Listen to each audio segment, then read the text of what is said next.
So obviously my initial ban was 4 years. I then received a further 3-year ban for coaching athletes that compete. So that totaled my ban to 7 years. Weightlifting's been the biggest part of my life ever since I was 11 years old, and to have that taken away from you, it's very difficult. I suppose I can only liken it to, if there's anyone listening, it's probably losing a loved one or something very similar, because it made up so much of my life and still does. As heartbreaking as that was, and it was a very low point in my life after that, I had to draw a line in the sand if I was ever going to be able to move on with my life. I learned that if you've really got a burning desire to achieve, and I never did what I do now to prove anything to anyone else. I've got my own goals and my own drive. And you never want to lose sight of the fact that it is your own journey and they are your obstacles. Ladies and gentlemen, welcome back. I managed to get him all the way from the other side of the planet. It's Sonny Webster. Hiya, mate. Hey, Chris. How you doing, brother? Yeah, good to see you, man. How's life in the future? Because you're in the future right now. I'm not being funny, mate. This is a long overdue chat. When was the last time I was on the podcast? Over a year ago now. So it was that same weekend that we did. Was it the same weekend we did Elro? Yeah. Which was also lost some years off my life that weekend. Coincidentally, the last time that I drank in the UK. So it's been like 18. Really? Yeah, wow. Man. That was the last time that I drank in the UK. So it'll be like 14 months or something now since then. I'm not saying that going out with you like cursed drinking. it was. I think I've done that to a few people though, so you wouldn't be the first. You are, like, before we even start talking about anything, can we discuss about your ability to drink? Because like I've never met anyone who is able to go out like on the lash the way you are, and then get up the next morning and just go and teach a seminar in Scotland or something. You got up at like 10 a.m. or 11 a.m. I didn't surface until like the middle of the afternoon. By the time that I'd got out of bed, you'd done a seminar in Glasgow or something. Do you know what? I think it's a thing with weightlifters is part of like the growing up is you have to be able to drink. You will never become a great weightlifter if you can't drink. I remember right back from a young age, I must have been 14 years old going on weightlifting training camps. And the more senior athletes would say to you, right, on a Friday night after training, you're coming to the pub with us and you're having a drink. And you don't really have a choice. You do as you're told because they're much bigger and much stronger than you. And you want to fit in. And it becomes part of, I guess, the nature of, being a weightlifter, especially the way that we go about, competition. You would train really hard for like 6 weeks, 7 weeks, maybe up to 6 months on end for a competition. And you won't drink at all. So then you blow out. So your ability at binge drinking becomes extremely good. Yeah, it's definitely something that you're capable of. I suppose as well, like weightlifters, there's a lot of muscle mass in there. They can probably metabolize their alcohol pretty quick, and they're competitive. You're literally bred to be competitive. So yeah, competitive drinking, I can imagine, is pretty bad. But what else is going on, man? Because the last time that the listeners will have seen you, you were in the UK. You were, I don't think you'd even started. The Sonny Webster Academy by then. So like catch us up over the last year. What's happened? Yeah. Well, I guess before I saw you end of last year, I was just sort of planning my tour to Australia. I mean, I was definitely going through a period at the time after we last chatted of not feeling completely settled in the UK. It took me a long time to really realize that because I was continually going on these trips to Doha, going on these trips to Europe to do seminars. And as much as I was enjoying traveling, every time I came back, the next seminar seemed to act almost as an escape away from being in the UK. And it wasn't until I'd actually left the UK that I began to realize that. I guess, I don't know if it was more for me wanting to, spread my wings and experience a new country as a kind of a sign there for me. But obviously I went away then on the big Australia tour, and it was life changing. I fell in love with the place, fell in love with a beautiful lady, And it was only fitting then that I moved away there then in January. So towards the end of my tour, when I met my new girlfriend, Lyndall, we decided to go to Bali for Christmas together, and we had the most amazing time, Christmas and New Year. And then it was like, she lives in Sydney, I live in England. If we're going to have a go at making this work, one of us has to budge. And she sure as hell wasn't coming to rainy England. So it was quite an easy decision which end of the world we was going to head up in. But I mean, I obviously just bought my place in Bristol, which I've still got. But it's amazing when you really want to be somewhere else that bad, how quickly you can make the change. And I think like so many people are scared and fearful of change or something new. But I'm kid you not, I lived in Bristol for 7 years and I managed to pack up my whole life in 7 days and moved to the other side of the world. I mean, you are quite well experienced at packing things up. I've seen you again in Bristol. I've seen you pack up after a night out with me to go and do, like, I can't remember where you were going, maybe Marbella or Ibiza or something like that. Yeah, you moved pretty quick. It was all that you had in your suitcase was like 2 pairs of lifters, a pair of off-white sliders, and some shorts, and that was it. And you're like, I'll just get the rest. I'll get the rest when I'm there. But no, yeah, you're right. One thing that people might not know is you've actually got a Aussie passport, right? Or you've got Aussie citizenship or something. I've got one better. I've got New Zealand one. New Zealand passport, is that it? Yeah, New Zealand one, which kind of works the same here. It's kind of like having an Irish passport, I guess. So I can stay here in Australia on that visa. But do you know what? It's mental because I'm still traveling so much. I could come and go on my travel visa and no one even know. Really? Yeah. So moving every month. All the excuses that people have where they might think, oh, I don't really understand how the visas work, or I don't have citizenship in the same way that Sonny does, or whatever. If there's a will, there's sort of a way a lot of the time. Yeah, I know. Do you know what? I know so many people living here in Sydney from back in the UK that have either come here and been sponsored, getting jobs, or have done the farming. It's not easy, but like anything, if you really want to make it happen, you have to you put the work in. What's James and Darren doing? Are they doing the farming? I can see those two on a farm. No, so Darren actually had a de facto from a previous relationship that he was here. He was with someone for 7 years from Australia. So he was here a long time ago with the next partner of his.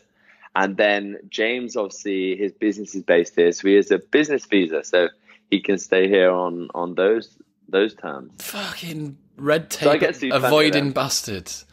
They're just sneaking around, leaving the UK, leaving the rain behind and going out somewhere cool. Those boys, yeah, they run on a different time clock to me. Those boys are in bed at like 9 and they're in the cafe at 6, which, I'm like more of a up at 7 and work till like midnight. But it does, as soon as you wake up in the morning, then you feel like you're on the back foot and you've got FOMO already, and it's only like 7 o'clock because they're already done like their work and email, especially as you work in the same field. Yeah, James is 20 Instagram stories deep and he's already done his email for the week and all that bullshit. And then there's you still trying to drag your coffee out. Yeah, you're like that. Pinning your eyes open. There you go. So... What's been going on recently, other than, obviously, you've got yourself out to Oz, you've managed to find a girlfriend, you now moved in with Lyndall as well, right? Yeah, moved in with Lyndall. It was her birthday this weekend. So happy birthday, Lyndall. I finally, she's watching her program in the bedroom. But yeah, for me, I think initially it took me a while to get settled, find my routine here. Obviously, I just launched the Sonny Webster Academy, which has been amazing. It's been great to be able to help more people. That was the key thing with the academy, was that whenever I'm doing these seminars, I have to travel halfway around the world and I'll be able to impact 30 people's lives on that given day. And yes, I know they'll come away with a PB and they'll have a great experience, but I wanted to be able to offer that to a wider audience, and something that meant that I didn't have to travel so much, because it was taking so much away from, as much as I love traveling, away from my time and my endeavors and enjoyment in my own training, because it's massively affected every time you travel away. Every time you spend time in the air, you fall out your sync in your routine. And before you know it, I'm not improving, and I still love my lifting. So I had to, with the academy, find a way of accessing more people without having to move so much. And I've learned so much in a year. I can't believe that, it was only a year ago, pretty much to this day, that I launched the Sonny Webster Academy properly. And already we've had thousands of customers, and we've got, a lot of customers online now that are on the subscription that I'm able to work with, which has been, it's been great. And I've been learning so much more about what people want and how to work with people over the internet. And it kind of is the future now, really. It's interesting that it's something both like kind of selfish for your own gains, but selfless as well, because it allows you to scale. You are right. Like we were talking about this with regards to my business, which is Club Promo, right? Like if I have to be the person that stood on the door, there's only ever one of me. I can't scale the business beyond maybe at best like one night per week, like every night of the week. And it's like, fucking hell, that's so much graft. But you're totally right. We've got our first online course, which is in beta testing at the moment, which is going super well. And I've been able to distill down the same way you have a lot of things that I've spoken to people about face to face. And then you've condensed it down into a format that is convenient for people and they can deal with it that way. And, like you say, it's nice that you've got this opportunity to reach a wider audience whilst not sacrificing the results that people are getting on the back end. And yourself and your own health, but it's so much harder than people think it is. Like, I can't stress that enough. Like, you think being an online coach is easy, it's no problem, you get a membership site and off you go. It's really not that easy. What's the challenges? What are the challenges that you've found particularly? I think maintaining a high level of service for the people that you work with, keeping up to date with people in different time zones. That's been a massive thing for me. Like, it's easy if everyone wakes up at 7 and everyone goes to bed at 10. And if you schedule your live at 9 o'clock to interact with everyone as a whole, everyone's going to be up. Right now, we've got people from all different parts of the world on the academy. It's very difficult to sync with them. Also, different standards of people, and people require different levels of coaching. And when you offer an online platform, you kind of speak one language, to your people, initially anyway, because you have the program. But then it's realized, like, well, you don't like getting sworn to when I'm teaching you how to lift, but some people like that encouragement. And it's kind of tailoring your service to the masses of people, and you need to have different levels. And it's taken me ages and months and months and months of tailoring and refining the programs and products that we've got online to appeal to everyone. And you're never going to keep everyone happy, but that's definitely one of the biggest challenges I've found. And then retaining. Yeah, I suppose that the issue there is you need to have a program which is sufficiently similar that it doesn't require you to write every person's program absolutely individually every single day, plus do a 20-minute phone call with them because you couldn't reach enough people. But then you also need to balance that with a level of personalization, which ensures that the language that you're using, the sort of communication, like you've said there, something I totally didn't even think about, time zones, and ensuring that people have got access at the right times and stuff like that. So one thing that you've touched on there is your own lifting, your own training at the moment. Obviously, the last time that we spoke, I think you would have probably still classed yourself primarily as an athlete. What do you see yourself as now? Do you see yourself as athlete coach or as a coach? Has there been a transition there? Yeah, I definitely still love, the competitive side of training myself. So, I'm still in the gym 5-6 days a week, focusing on my own training, but it's very different now. I aim for doing maybe 1 or 2 exercises a day and doing it really well, and doing my mixture of CrossFit and weightlifting. And then, I'd say I've been coaching now for 7 years. So I've been in that coach athlete role for a while now, but I'm definitely putting more of the emphasis, I'd say 60-40 between coaching at the moment than I am on my athlete side of things. How have you found relinquishing that thread attached to the balloon? Because obviously, no matter how much you love coaching, there is a particular type of itch that needs to be scratched by competition, and right now you're unable to do that. Yeah, well, I mean, that was, a heartbreaking stage in my life. And as you would have listened to James's podcast, it was the first time that I'd actually last year felt in the right place to discuss my doping ban and, how it's affected me moving forward. Weightlifting's been the biggest part of my life ever since I was 11 years old, and to have that taken away from you, it's very difficult. I suppose I can only liken it to, if there's anyone listening, it's probably losing a loved one or something very similar, because it made up so much of my life and still does. And yes, it is like an itch now for me when, I still have that burning desire to want to compete and to be competitive. And it's something, that I can't do now. Yeah. Having been around you for quite a while and having been mates with you for quite a while, it's one thing that I do think is impressive is your resilience over the last sort of 18 months. There's been a number of setbacks, like your first ban, and then like a subsequent kind of additional, like kicking the balls after that as well. And that appears to be continuing, not just with competition, but with like coaching as well.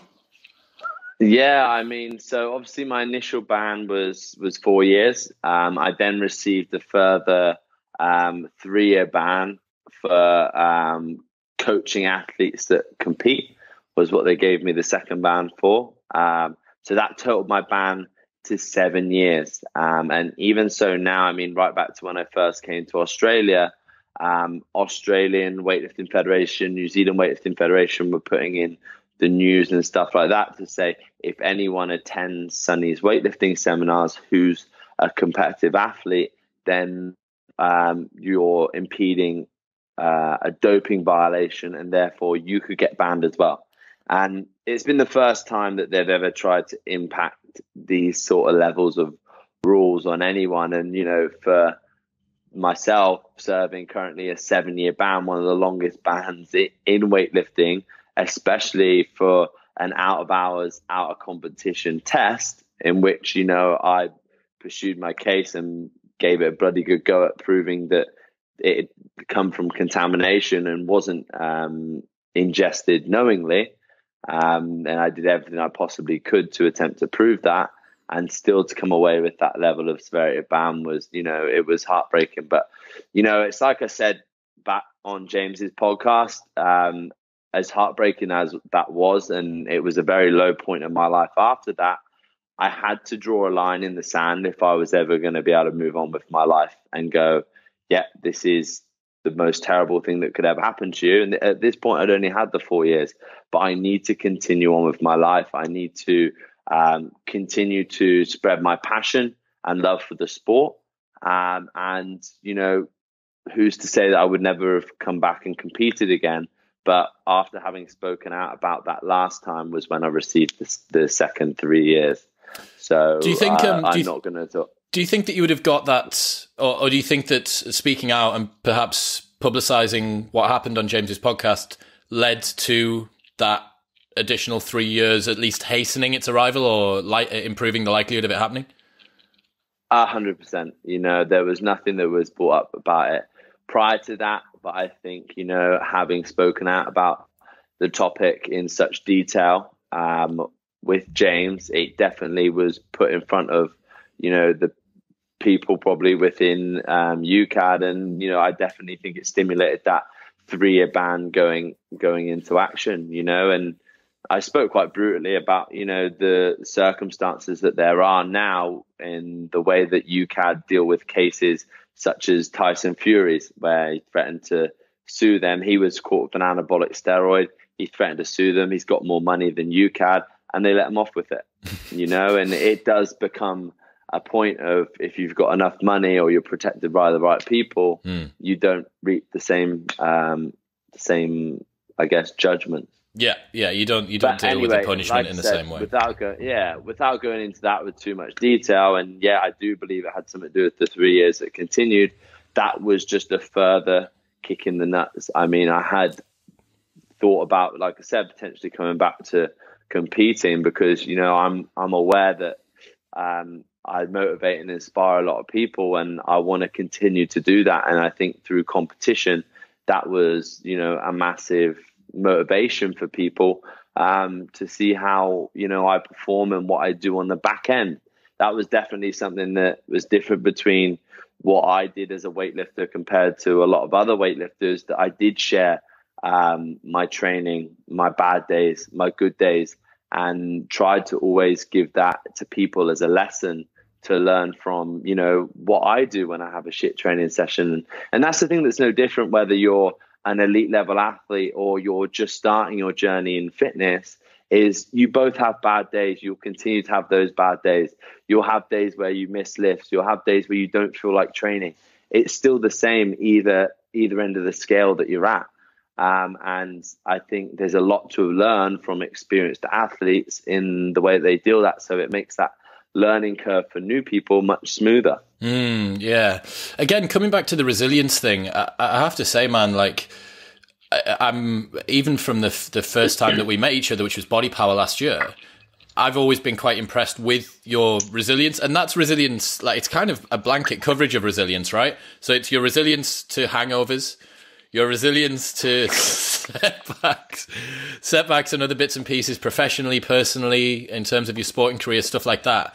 Because one of the first conversations that we ever had when we were at Body Power, you'd had quite some vitriol comments by some other people in the weightlifting community. I don't know whether they were like officials or more like athletes or whatever, but there were some people that were unhappy. They were friends. Well, they weren't. Even worse. not after that.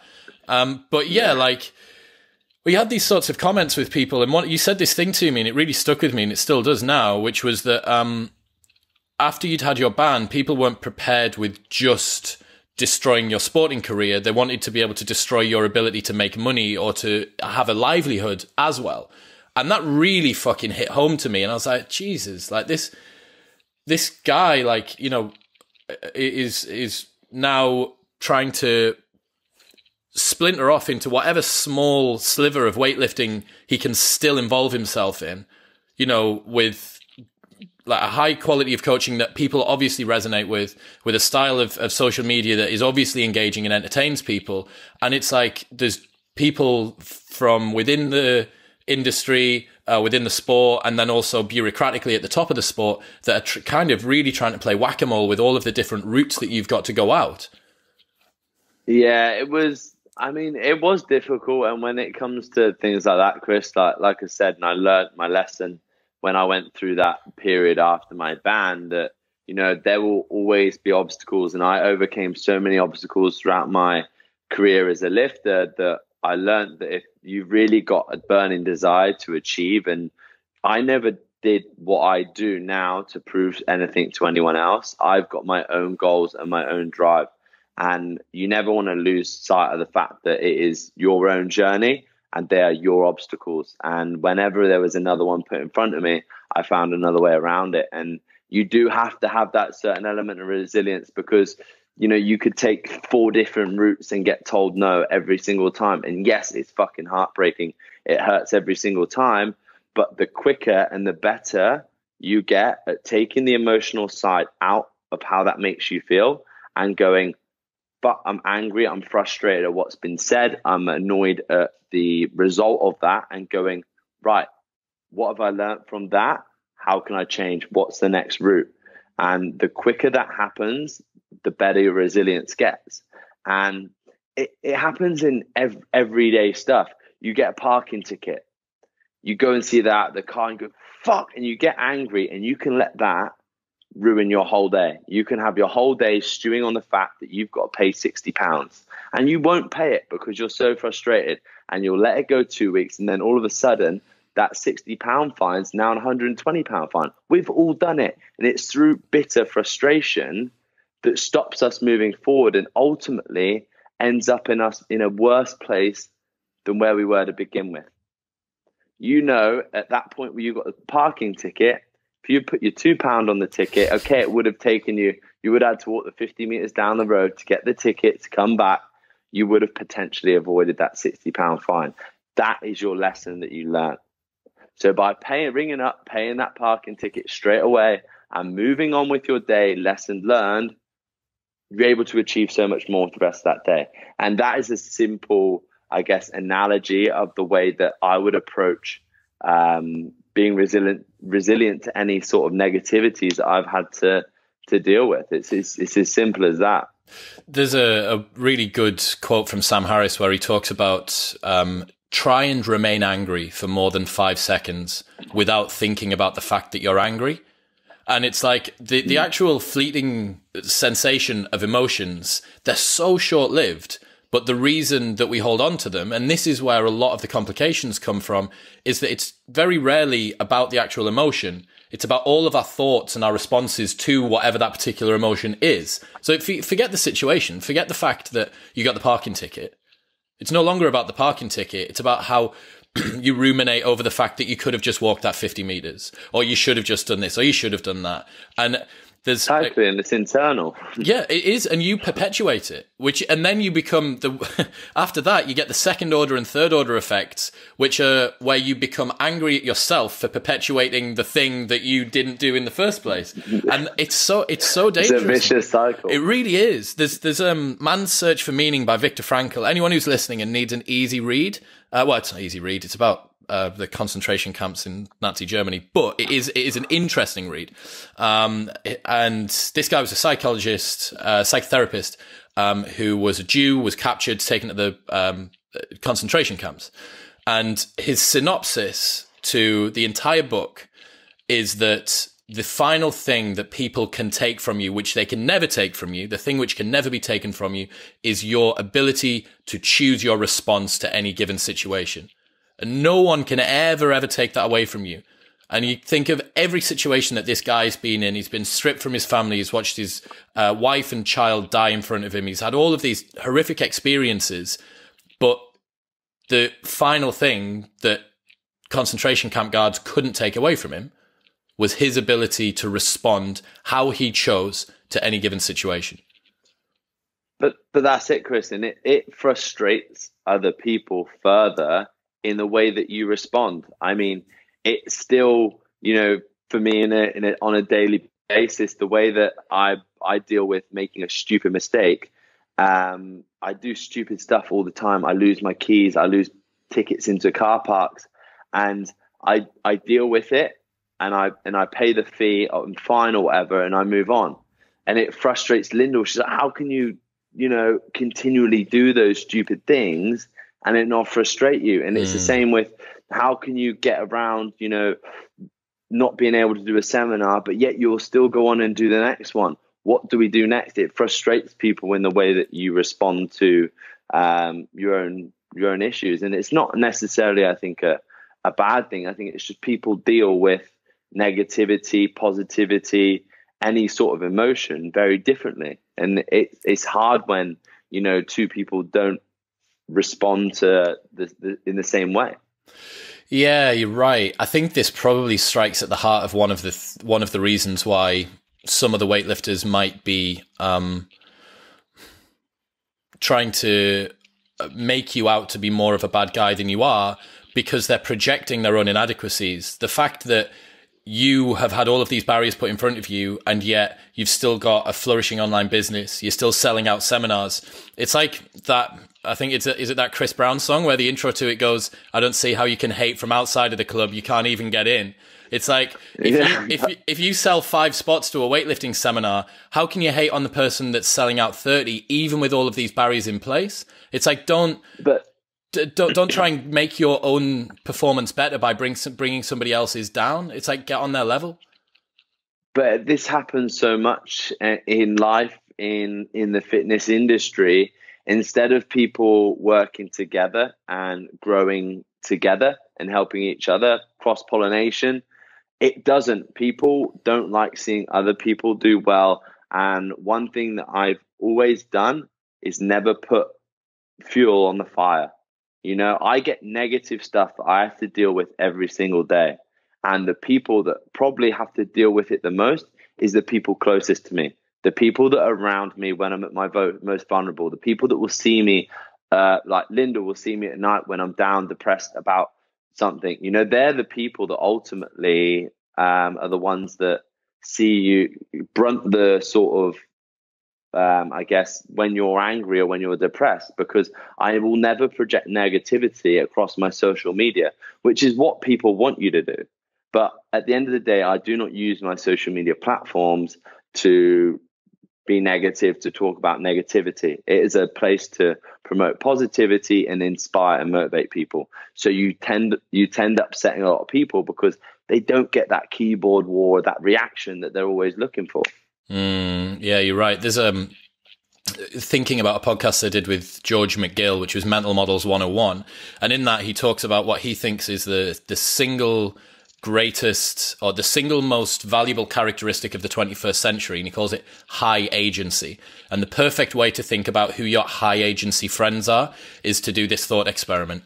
So imagine that you're trapped in jail and you've got 7 days to get out and you have to ring a friend. Like, who is the friend that you're going to ring? Like, that friend is the person who's got high agency.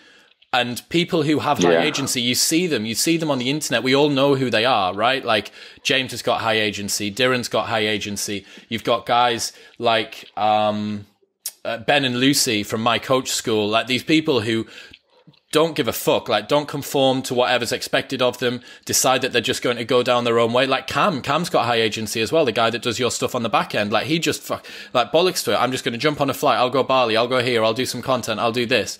And yeah, that high agency approach is exactly why it allows people to make progress that others think is almost unbelievable, whether it be professionally, personally, emotionally, in terms of their sport or whatever it might be. That I love that thought experiment. Who do you reckon you'd call if you needed to get yourself out of jail? Who would you ring? Jeff. Jeff. Oh, Jeff, of course you would, yeah. Jeff, I call Jeff, with problems all the time because he is one of the smartest blokes I know. He's one of the best. He is an extremely resilient human, and he never takes no as an answer. And that's why I know whenever there's a problem that I can't solve, I put it in front of him, and it's a challenge for him. It's a challenge for him to get that computer to say yes. And he's extremely good at it. And that is, been, as you know, a huge inspiration and motivation for me, because that is the way he attacks everything. And I guarantee that has a massive contribution to why he's so successful in not only in life, but in, his business and the career he's got as well. Yeah, high agency, man. Jeff's a high agency guy, although some of his shirts are like super high agency. I follow Jeff. If you're listening, man, I'm watching you on Instagram, and some of those shirts are outrageous. Well, he's just recently sent me, I think yesterday, some cloth fabric, some Dolce & Gabbana, which are shades of purple to match a specific paint grade that Lamborghini are doing on their new Lamborghini. Of course. I mean, why not? Why not, Jeff? Just do it. That's how he rolls. That is how he rolls. Oh, man, unbelievable. He's not worried about what anyone's thinking. He Absolutely not. He just wants a new see-through Louis Vuitton handbag that's like Perspex or whatever, that crazy thing that we saw you with last time. I'm not gonna lie. Yeah, I've still got that in the box. Have you? It's not been opened. Honestly. So yeah, I totally get it, man. And I think as well, what you're talking about, this kind of unfaltering positivity, you do show your vulnerability online, like we all do, right? But I think you're right. It really, really grinds on people when they don't get the response that they wanted. And that response could be something direct from you, or the failing of your career, or the even just the slowing of your career, right? Like when I met you, I think that weekend at Body Power was when you crossed 100K on Insta. And what are you at now? Like 250 or something? 220. Yeah. Like, so that, that's more than doubled in the space of just over a year, which is, there's people. But I mean, even then, Chris, like that has slowed, and everyone's noticed it at the moment. The way that Instagram algorithms are working, it's not how it was. I was at a period where I was making maybe 2,000 followers a week to now it's more like 250 followers a week, you know, and it's a constant battle, but it does play with your psychology a little bit because you put so much effort and time into content. And if it doesn't get the right reaction or likes or things that your engagement that you're looking for, it has an effect on you. And it's mad, you know, how Instagram have been playing around with the likes, I think, to combat really people's worry about what's liked so much and just post more about what you're passionate about and want to express. But yeah, I mean, it's one thing I've noticed from all the guys that, you know, I'm inspired by in the industry on a business level is consistency. And if something doesn't work the first time, don't worry, don't give up. Keep on going it. Keep on doing it. Be original and keep doing your own thing.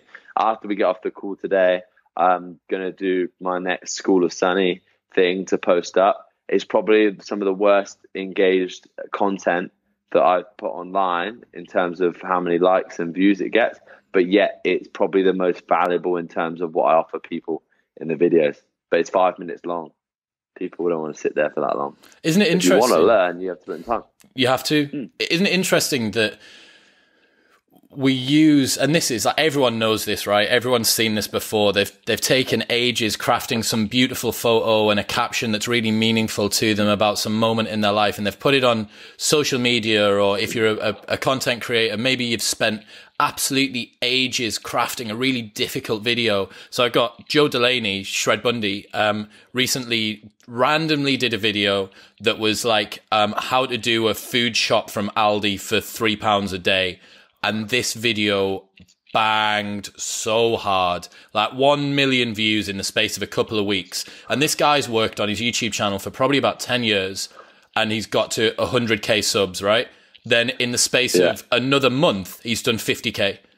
And you just think like, what is it about this? And it is this total random, almost random lottery chance of winners and losers. And you're right. I do wonder moving forward for social media, if they were to get rid of the likes, whether that would signal people to post content which would be more valuable. Because we've all seen it, right? You take ages doing this thing, put this really beautiful photo up, and you go, oh, that didn't go so well. Then you post like a random funny thing of you falling over in a pool, or of you like looking semi-lean with a bit of a tan. And bang. It goes crazy. Like there was that one that you'd done that was like, I think it's just a close feet, a clean grip snatch on a red plate back in Bristol. On a plate, yeah. And it did like 250,000 views. And then there's some things where you've nearly taken your own head off. And it's like nothing. It's a combination of lighting, timing, you know, everything that, you know, people are looking for in a video. But it's like TikTok. I don't know if you've had to play around with it yet. No, not yet. It's the new sort of, I guess, Instagram. It used to be Musical.ly. Oh yeah, okay, I know what that is. Yeah, shouting about it because it's kind of like the next platform. So I'm playing around on it at the moment, just more than anything to be ahead of the curve, see what people like, what people don't like. But it's a very young audience on there, and Lyndall's done a video on there recently, and she got 3.6 million views on it. And all it is me and her stood looking fat, like holiday blow, and then turning around, and then like I'm tensing, and she's like doing a model pose. 3.6 million views. She's now got like 25,000 or 30,000 followers on TikTok overnight, pretty much. It's so bizarre, it's crazy. Man. It is. I would like to say, so I get this as well, right? Like some of the times when I'm posting up content, and it's different for me because this podcast's a passion project, although, you know, increasingly it's growing. I looked on the channel today and it's already like on YouTube at 10,000 subscribers. Yeah. It had probably one when I was on it last night. I think when you came on, we were probably on about 2.5.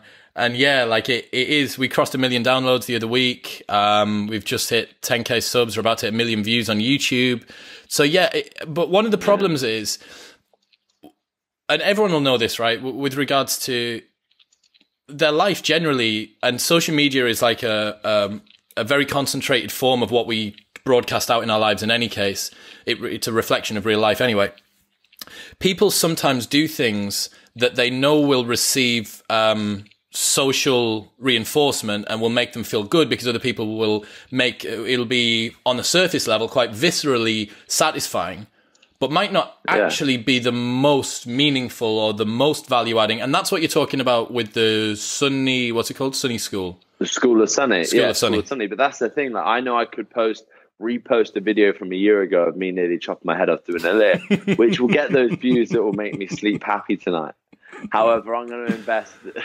That's going to make me no money, but I'm going to invest an hour instead of doing my School to Sunny, which is going to provide a lot of quality education and may result in 2 or 3 people signing up to the academy, which is going to make you money. You know, and for a lot of time, for a long time, and it's something that I've definitely started to realize. I'm going to swap. Yeah, can you still hear me? Yeah, feel good. Yeah, it's definitely something that I've realized over time, that in order to grow, you have to start investing in, you know, people to help you, other staff members, invest in, you know, new technology, new software, because there's only so far you can go nowadays on your own back, and you've only got so much time to do it in. So it's definitely something that over time I've started thinking about doing. Yeah. I mean, that we do this business principles series, which we've started doing recently. And in that, one of the ones that we haven't got round to, but we'll probably take up a full episode on, is outsourcing areas that you are weak in. So I remember one of the first big episodes that I did was with Mike Cashew, guy that owns Brute Strength, 2 times CrossFit Affiliate Cup games champion in the team in like 2010, 2011. And I remember asking him about like how did you grow? Because his missus owns WAG, Working Against Gravity, a D, and then he owns like Brute Strength. It's like fucking hell. Like how do you have 2 people that are both CEOs at like such like high level companies in the same industry? And he said that both of them just do the same thing, which is they know exactly where their strengths and their weaknesses lie, and they employ people ruthlessly to fill in where those weaknesses are. Yeah, well, I've just hired a videographer, but one of the tips for me when it comes to working with people, instead of just paying someone a set fee, give them skin in the game, give them a stake in what you're doing, and it is far more motivating for that person to work harder, to grow with you, and to grow your business, especially when you're starting out, especially when you don't necessarily have the cash flow to pay someone a wage. You know, I've just taken on a videographer, and because I've always wanted to do YouTube and I don't have the time to sit down and edit a video. So instead of saying, look, how much does it cost to put together a video? I said, look, you'll have 20% of all the revenue that we make on YouTube. There is a lot of scale then for that person to put in time and effort to making that video great. And, you know, I think people then tend to take a lot more time into getting something done well if you give them that sort of incentive. Skin in the game is the perfect analogy for that. So I use that across most of my businesses, if not all of them.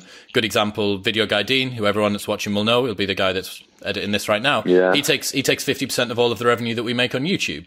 I brought him on board with every project I've just done. We just did our first brand collab with Reebok UK for the Nano 9 release. We split that straight down the middle. I went and did a Christmas seminar for Communicorp, which is one of the UK's biggest broadcasting companies. They own Smooth Radio and Capital FM and a few other bits.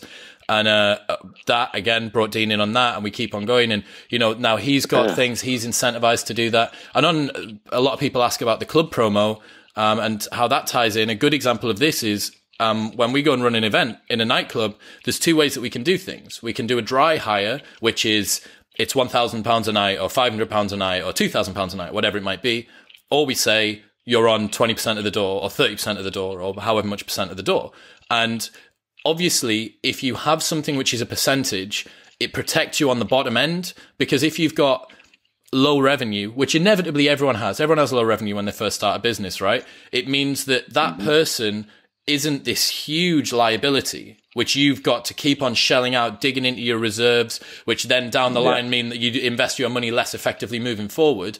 But what it does for the person who is being offered the deal is, maybe they lose a little bit on the bottom end, but on the top end, when the business really starts shifting, that's when they get repaid. So it's all well and good. Everyone wins. It's a venue comes to us and says, oh, well, we want £1,000 a night. And we go, okay, well, let's say that you take 20% of the door. Oh, well, you know, in the depths of December, they might walk away with 500 quid. But on Halloween, they might walk away with $5,000.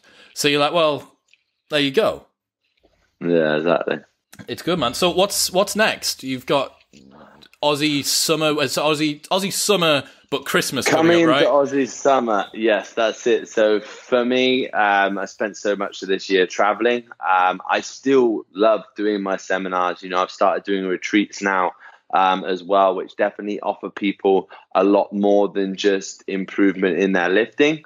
I get to show people the beauties of Bali in meeting new people.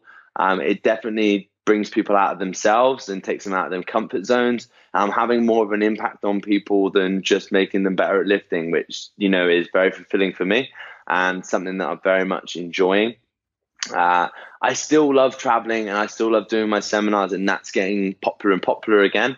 But moving forward this year, I'm not going to be zigzagging the planet doing seminars. As much as I love doing them, I'm going to be a little bit smarter about the ones that I'm doing, and try and just spend a little bit more time here up now till Christmas, get into a good routine, get feeling good about myself again, get in shape, get a six-pack for the summer, get lifting heavy. I've got one trip to Saudi Arabia to coach someone at their house in a private coaching session in Saudi Arabia, which is going to be cool for a weekend. That's insane. Yeah, that's exciting, man. You know, it's something new that someone just reached out to me, offering me that. So I'm going to be doing that. And, you know, who knows what's going to be coming next, but definitely for the near future, it's just getting back into my routine and simple stuff, brother.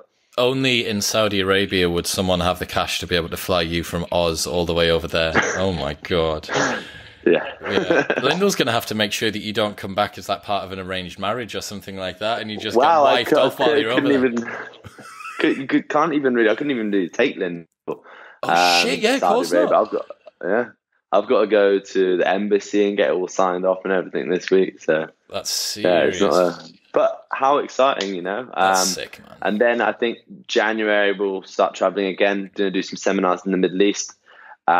January, and then I've just today sorted out seminars for Toronto in Feb, and then I've also got another training retreat in Bali in February. So I'm up to February of next year, pretty much planned. So I'm trying to go a little bit further ahead this time than normally. Yeah. Right. Just spinning the plates all the time. Toronto in February is going to be absolutely freezing. That's what I've heard, but I'm kind of excited for that because it'll make a nice change after the nice summer here, and that means I might be able to do some skiing. Nice. Yeah, that is good, man. What about you? What have you got on the cards, bro? So we've just had Freshers Week. Short term, long term. Freshers Week just out the way, which is always a bit of a brutal time of the year, but we launched a brand new £1.5 million super club in Newcastle, which is great. Then we picked up a new Friday at quite a prestigious club, which is ticking over really nicely. And then the Thursday's still solid. So the club stuff's ticking over. We're doing more brand collabs, which is like really cool and different and kind of not a direction that I'd seen the channel necessarily going in, but I really enjoy. So Lucy and the guys at Reebok have been really good. I'm now officially tied in with Soreen, which is hilarious. After like that was your dream. I know, man. This is my dream sponsorship. And you've had some amazing people like on this podcast, man. Some really like interesting people, which is cool because that's always what you talked about. That's all I want, man. I just want to have more interesting conversations. That's all Rogan does, right? Like Rogan does at scale just what everyone would probably want to spend their afternoon doing anyway, which is just sitting down, having a coffee, and having a chat with some guy that's crazy interesting. That's something. So I was going to mention this earlier on. When you were talking about resilience and sort of continuing to go past barriers, the guy that I spoke to last night, his book's down there, a guy called Keith Cooper, who wrote The Contact Paradox. So this guy has been writing this book on and off for 10 years, right? He went through 36 publishers and lost 2 agents in the time it took him to write this book. So the book's about the search for extraterrestrial intelligence, why we should be concerned about METI, which is outgoing sending messages as opposed to receiving. Like it alerts us to other civilizations which might be out there, and real, like, just cool as fuck, big picture thinking shit about what would an alien civilization that's maybe millions or billions of years advanced, what would they look like? How would they react to finding that we're in the universe, right? And this guy's gone through. He's been sacked by or dropped by 2 agents. He submitted the manuscript to like 36 publishers. And then he ends up getting picked up by Bloomsbury, who are the people who ended up doing it. And they'd already rejected it once, like 5 years previous, but he goes back to them. And when you were talking about, if you have something which you genuinely care about and you keep on doing it and you feel and believe in it enough, it's so wishy-washy, right? Because you see these quotes online, these motivational quotes, like, just keep grinding, it's fucking Gary V hustle and grind bullshit. Like, but increasingly, I'm surrounded by people who are living, breathing examples that is an effective strategy. And this Keith Cooper guy, he's talking to me, and it was the first podcast he's done on the book, and he finished with this little segment. He's not like he's a fucking astrophysicist, right? Like, he's not an emotional dude, but he finished with this little segment where he was like, I've been dropped by 2 agents, 36 publishers, and ended up getting picked up by someone that rejected it the first time. If there's someone out there that's got a project that they believe in, I'm just telling you that if you do keep on grafting at it, that it'll come out the way that you want in the end. And that's exactly it, man. If my life's been consumed by this beautiful, wonderful, weird sport of Olympic weightlifting. I've now managed to turn it into something that gives me a livelihood, and it's still something I'm extremely passionate about. And it's, through all of that, it's still something that spits out some terrible days for me, some very dark times, some bad news. It doesn't stop me continuing to want to achieve my goals, and give back to the sport, give back to the people that are invested in this sport. And, even for me now, we're looking at building a gym in Soweto.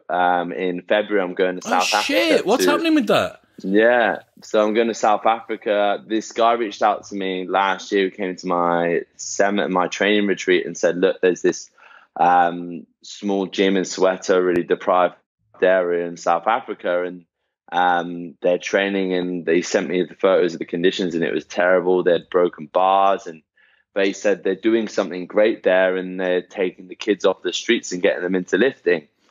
And I spoke to this guy called Kati, and he had his dream is to get someone from Soweto to the Olympic Games.